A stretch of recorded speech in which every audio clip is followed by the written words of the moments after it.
What's up, guys? Welcome back to Table Talk Tuesday. My name is Joseph. I'm Daniel. And today we're talking about the names of Jesus. Names of Jesus. All right, coming into this Christmas season. All right, and have you got Christmas gifts yet? No, not yet. What's wrong with you? You know, You got Amazon, man. It'll be there in like 24 hours. That's a good idea. Amazon right away. It's Christmas season. Obviously, you're probably doing Christmas shopping, whatnot. But we thought it was important to take at least the next few weeks leading up to Christmas and emphasize and draw some things about Christmas, the significance of Christmas, and the significance of who Jesus is, and because that makes all the difference. That's why we're even here talking about this stuff. Yeah. You know? And by the way, what'd you get me for Christmas? I got you a Lakers lanyard. Oh, I respect that. A good one? Yeah, that's pretty nice. All right, good. I need a lanyard because I lose my keys. I put them down places. I need something to hang around my neck. I got you. That's good. I like that. I respect that. And so one of the things we want to talk about is he's mentioned the names of Jesus, and there's a very famous passage that you'll read or hear read during Christmas time every Christmas. Isaiah 9:6. All right. And let me read it to you guys. You'll probably be very familiar with it, but it's going to mention certain aspects or characteristics of who this Jesus is, or who this one that was going to come, who we know is Jesus. Now, this is written 700 years before Jesus, and it's emphasizing certain things about him. So let me just read it. It says, "For to us a child is born, and to us a son is given." That is often on like plaques during Christmas. You see it on your house. I think we have one, but we always see that. All right. And the government shall be upon his shoulders. His name shall be called, and here's the 4 things it states about him: Wonderful Counselor, Mighty God, Everlasting Father, Prince of Peace. We'll stop there right now, all right? So we just want to draw out some of those titles, given to this Jesus, all right? Now, the people that first heard this, like, what are you even talking about? Who is this? But we can know they didn't know who it was at that point. But it's pointing forward to the future, which is Jesus, and these are some things about him. So the first thing stated is that he's Wonderful Counselor, all right? What comes to your mind when you think of Wonderful Counselor? Or what is he emphasizing here? Wonderful Counselor, it's a name that I think fully represents Jesus, because the name Wonderful means something that's means wonderful. Yeah, it just means wonderful. It means something that's like so good that your mind can't fully grasp it. Yeah. And counselor is someone that you can go to, you can talk to, that'll guide you, that'll lead you. Yeah. And I think that's everything that Jesus represents. Yeah. And so I think also with the counselor, I kind of put it in the perspective of counselors now. So if you ever had counseling in your life, and you sit in the counselor's office, the purpose of a counselor is to get at the root of an issue. All right. So I've had counseling in my life, and so you sit down and you chat through different things. But that you don't want to just deal with the surface level, symptoms. You want to go, what is the reason you're feeling this way, or doing this thing, or saying this thing? You want to go at the root. And so when we look at that God as Jesus is Wonderful Counselor, he's wonderful, as you stated, like beyond what we can understand. Yeah. I mean, he's beyond our understanding what even a counselor is. All right. And that he's counselor, meaning he's come to go to deal with the root of the issue, which we know is sin. And so he didn't just come to like put a Band-Aid on it, or like give some nice things to follow kind of thing, but he came to deal with the root issue of what's wrong with humanity. And we have problems. He came with people with problems. I'm glad, because we all have problems. Yeah. And he came to deal with that, to break the power of sin, to break the power of darkness and the devil over our life. So he came to actually draw out that and deal with the root issue, which I think is so significant. Because, again, he didn't just come say, hey, follow XYZ.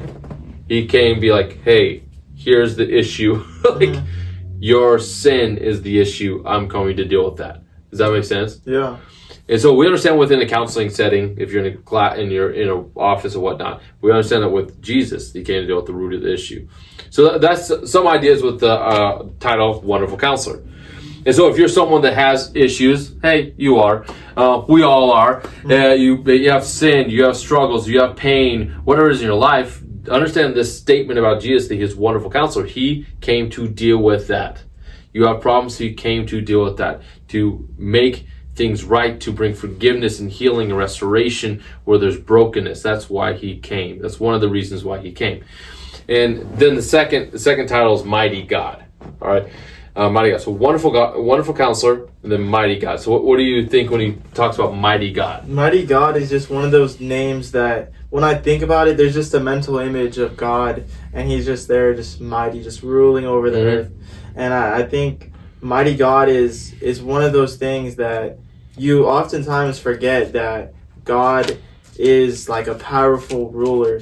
Now that he didn't just come here to care, he didn't just come here to guide us, but he came here to protect us and to lead us. Yeah, I think we gotta understand that the earth is the Lord's and everything in it. Meaning, God is the one who rules over all things. He is not like the rulership of the universe is not in competition. Like, as in, like, maybe God will get it. We don't know. We'll see next election. Yeah. God is king over the universe. He is sovereign over all things. And even when we don't understand things, he is still sovereign over all things. He's still over control of all things. And so when we talk about he is mighty God, this idea of mighty is like this warrior, all right? That he's a warrior God. And the nation of Israel would understand that he's a warrior God, because they physically saw him fight their battles for them. There's times where they couldn't defeat it. They come out, they see the enemies are defeated. And so they have the physical picture of that. And so what we see here, Jesus is mighty God, meaning that he has the power to do anything that he says.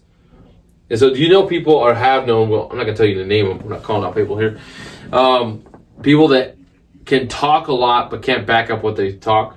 Yeah, definitely. Yeah. And that's kind of like you with basketball with me. I can dunk, but not really. You lower the hoop 7 feet, you're good. Yeah. You know, you're that one guy that like during Thanksgiving and Christmas, if you have a little cousin with the plastic hoop, you're dunking on them. Oh yeah, you're like, cooler kid, bam! You're feeling good, but the hoop's like 4 feet tall. Yeah, your cousin's 4 feet tall, but you feel like a beast. Yeah. But like, here's the thing: that sometimes we could be people that talk a lot, but can't back up what we talk. All right. When I was in high school, I ran track and I was terrible. Okay, I was really bad at track. I admit it. But I remember being around these couple guys that talked so much like they're the best. Like, it was basically the way they talked is like God created the earth and then he created us as track athletes. So it's like, what are you talking about? And they talk so much, but the reality was I was terrible and I barely lost to them. So I thought in my head, I'm like, I don't think you're as good as you think you are, because if you barely beat me, I'm garbage. Wow. And so you talk a lot, but can you back up what you say? And so when I see this with God and this title given to Jesus, that he's mighty God, that he has the power to do what he says. And so as a wonderful counselor, he wants to draw and deal with the root issue, but what does that matter if he can't do anything about it? Mm-hmm. The thing is, he can, because he's mighty God. He does have the power over sin because he's mighty God. He does have the power to free us from that. We see this also with the life of Jesus. He had power over nature itself. He showed that by calming the storm. He has power over the demonic. You see that any encounter he has with the demonic, he has complete power over that. It's not even a battle. All right, they beg him for mercy. He has power over death itself. He himself conquered death. And so if Jesus has this power, which he does, there is nothing that is more powerful or too big that Jesus cannot do. Mm-hmm. And so this is this understanding of mighty God. So if you have something that you're wrestling with in your life, you're like, oh, nothing can change. Oh, this can't change. There's one that can do something about that in your life. That can actually change you, bring restoration, forgiveness, and healing. And that is in Jesus as our mighty God. Mm-hmm. And so that's a beautiful understanding of who he is. That he's a wonderful counselor, mighty God, and then he goes on to say that he's everlasting Father. Yeah. Everlasting Father. Now, what are some images that come to mind, that can come to mind when we use the word Father? You could think like abusive, neglectful, or like... it's kind of like distant and whatnot. Yeah. Because I think we carry...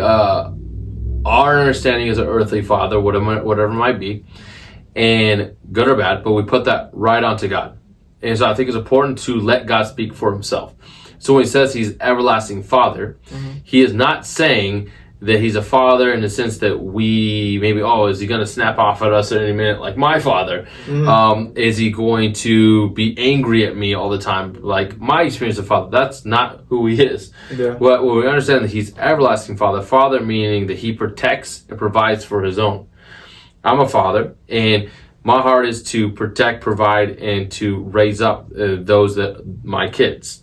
And so this everlasting father that he cares for deeply, protects and provides in a loving way for his own. And that he's everlasting, meaning that it does not end.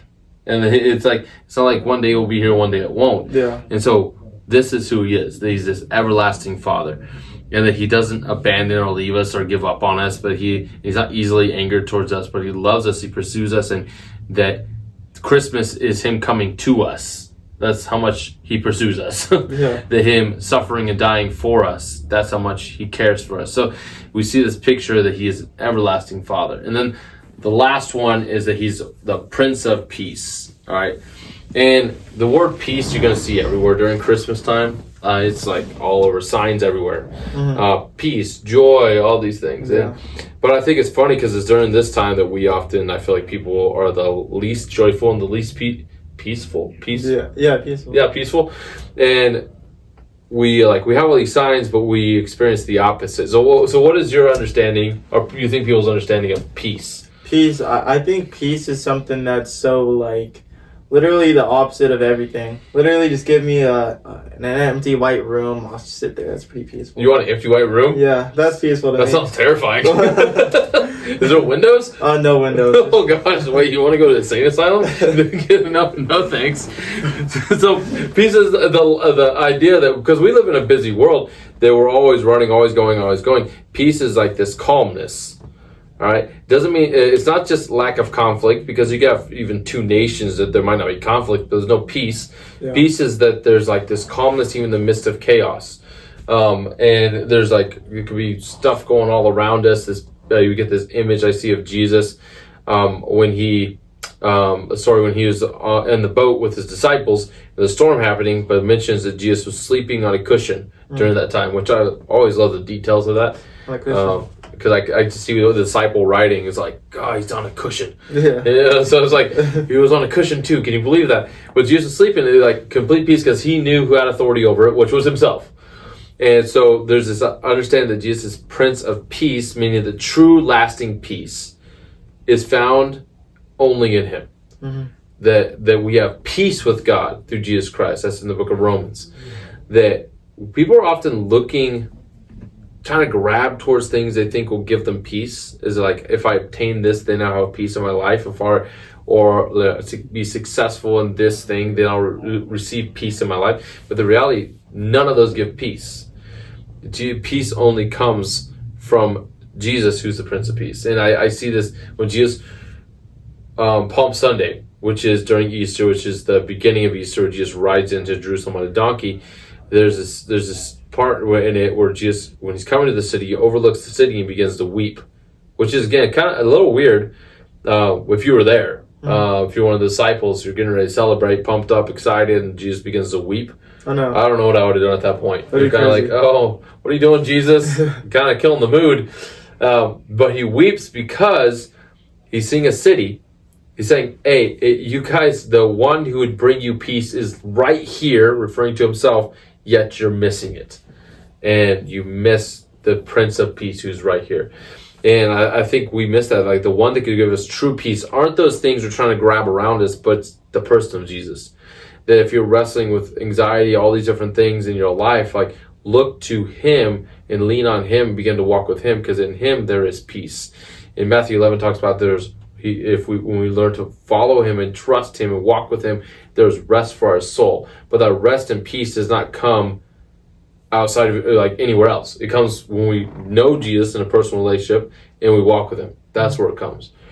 And so these are some beautiful titles, and ultimately this Prince of Peace also points not just peace with God, but also talks about a future when there will be peace when God comes down when Jesus comes again to establish his eternal kingdom here on earth. And you see that as it goes on in the passage in Isaiah, it says that in his government there will be no peace, will be no end. And you see that in Revelation, talking about this idea that that's our future. Our future, that there will be no more strife or struggling or pain or sin or death, but peace will be the atmosphere of the kingdom of God for those that are his. And so that is a beautiful picture. Yeah. And so when this verse that we often read, that we see, or there's signs all over the place in church or your house, we just want to give just a little bit more substance to what those titles mean for you guys. That he's wonderful counselor, that came to deal with the root issue of humanity, the issues in your life, that if you have problems, Jesus came for you. He says, I came for the sick, I came for the dying, I came for the sinner. That's who Jesus came for. And that he is mighty God, that he has the power to do something about that. He has the power to bring forgiveness. He has the power to bring restoration and healing. He's the only one that does, because he is mighty God. That he's everlasting Father, that he cares for you, that he desires to protect you and walk with you in as a loving, caring Father. And that, again, the Prince of Peace, that peace comes only from him. And then we have peace with God only through Jesus. And then we'll be able to walk with peace when we walk with him. So that's just a little picture of some of these titles that are given to Jesus, and why we celebrate Christmas, because this is who came for us, that God came to us. He did not abandon us. So, and I thank God that he didn't abandon us. Yeah. So, any last thoughts? This season, just remember that Jesus is there for you, and look towards him to find peace. Amen to that. So we'll be back next week, and I hope to see you then. Otherwise, if you guys have any questions or whatnot, feel free to write us in. We'd love to chat with you guys, or deal with any questions you have. Otherwise, you guys have a great day, and we'll see you guys next time. See you next week.